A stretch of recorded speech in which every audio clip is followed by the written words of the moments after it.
That's when I saw them and the ambulance came and was picked. Well, they were working on the young man on the ground. But the young man died. He was shot to death on the streets of his neighborhood, and now police are searching for his killer. Good evening, everyone. I'm Bob Mueller. And I'm Ann Holt. 30-year-old Delano Blair died shortly after 10 o'clock this morning. This after the shooting broke out in the Parkwood Estates area of northeast Nashville. Blair reportedly collapsed in the 3300 block of Morewood Drive. Authorities tell us he was shot numerous times and died later at Vanderbilt Medical Center. News 2's Joseph Pleasant joins us live tonight from the neighborhood with the latest. Joseph?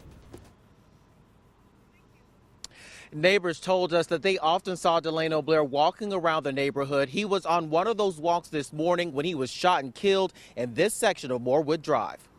Leach Rucker was one of the last people to see Delano Blair alive. He walked past Rucker's home as Rucker and a neighbor talked. About 3 minutes after that, as soon as he turned the corner, I guess, and walked down the street, we heard pow, pow, pow, pow, about 5 or 6 shots.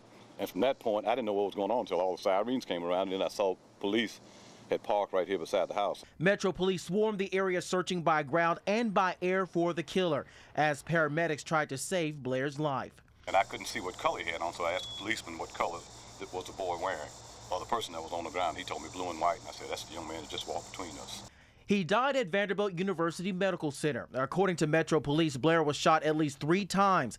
They did not say why someone would target the man, but police did say Blair had a gun and drugs in a backpack that were packaged for resale.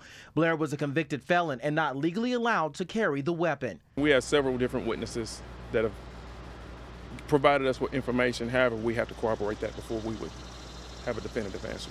A portion of Morewood Drive surrounding the crime scene remained closed much of Friday morning and into the afternoon. Other neighbors told Nashville's News 2 that shootings at night in the area are not uncommon, but one in broad daylight is rare and chilling. It's just unbelievable stuff like that happens so quick.